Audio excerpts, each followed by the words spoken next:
रोहन पहाड़ों की शादी का मजा लेने पहुंचा था, लेकिन इस दौरान उसका सामना किसी ऐसी चीज से होता है जिसे वो हमेशा याद रखेगा। पहाड़ों में सर्दियों की हल्की शुरुआत थी। हवा में देवदार की खुशबू घुली हुई थी और दूर दूर तक फैली धुंध रास्तों को रहस्यमय बना रही थी। रोहन, जो शहर में पला बढ़ा था, अपने कॉलेज के दोस्त की शादी में शामिल होने पहली बार इतने ऊंचे पहाड़ों में आया था। शादी पहाड़ों के एक छोटे से गांव में थी, जहां घर रंगीन झंडियों से सजे थे और ढोल की थाप पूरी घाटी में गूंज रही थी। रात भर नाच गाना चला।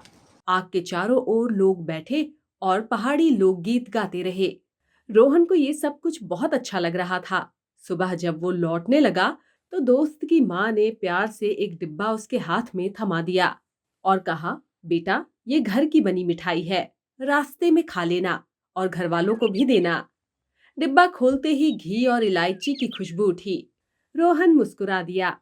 गांव से नीचे उतरने वाला रास्ता सुनसान था। बस एक पतली पगडंडी, जिसके एक तरफ खाई और दूसरी तरफ घना जंगल था। सूरज बादलों के पीछे छिपा था, इसीलिए दोपहर होते हुए भी हल्का अंधेरा सा लग रहा था। करीब आधा रास्ता तय करने के बाद रोहन ने सोचा, थोड़ा आराम कर लिया जाए। वो एक पत्थर पर बैठ गया और डिब्बा खोलकर एक मिठाई निकालकर खाने लगा।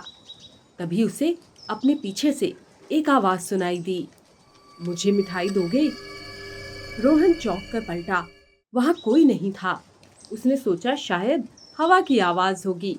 वो धीमे से हंसा और मिठाई को खाने लगा। इसके बाद वो फिर से चलने लगा।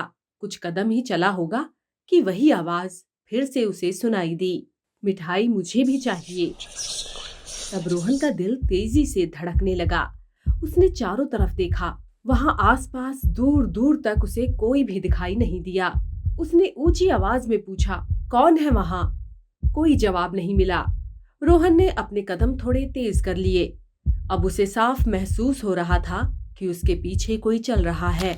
सूखे पत्तों पर दबे दबे कदमों की आवाज, जैसे कोई बिल्कुल उसकी चाल से ताल मिला रहा हो। उसने अचानक रुककर पीछे देखा। रास्ते पर दूर एक काली सी परछाई उसे दिखाई दी, पर परछाई इतनी धुंधली थी कि कुछ भी समझ आना मुश्किल था। रोहन ने घबराकर मिठाई का डब्बा बैग में डाल लिया और लगभग भागते हुए आगे बढ़ने लगा। इस बार बिल्कुल पास से एक बार फिर उसे आवाज आई, भाग क्यों रहे हो? मिठाई तो देते जाओ। रोहन के हाथ ठंडे पड़ गए। उसने हिम्मत जुटाई, डब्बे में से कुछ मिठाइयां निकाली और सड़क के किनारे रख दी और वो धीरे धीरे वापस अपने रास्ते पर चलने लगा।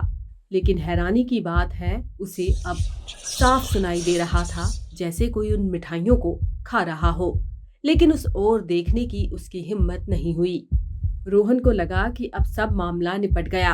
रोहन ने राहत की सांस ली और चल पड़ा, लेकिन ज्यादा देर तक ये राहत टिक नहीं पाई।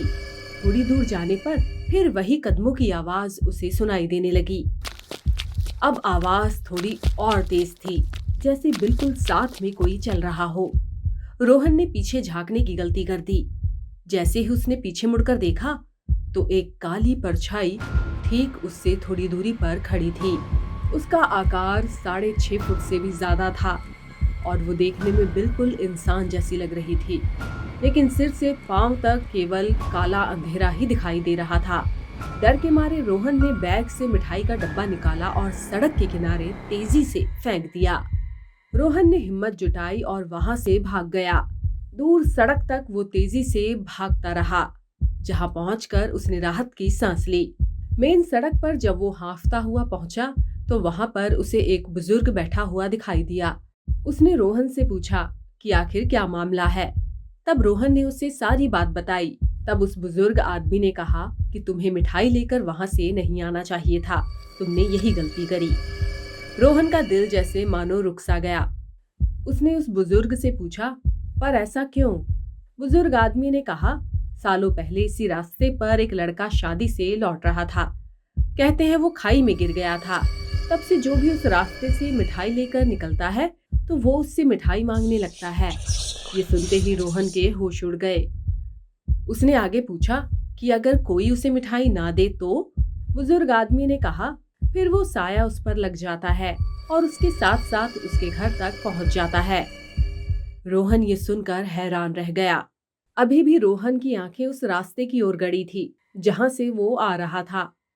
अभी भी उसे एहसास हो रहा था कि उस रास्ते के मोड़ पर कोई काली सी आकृति खड़ी है।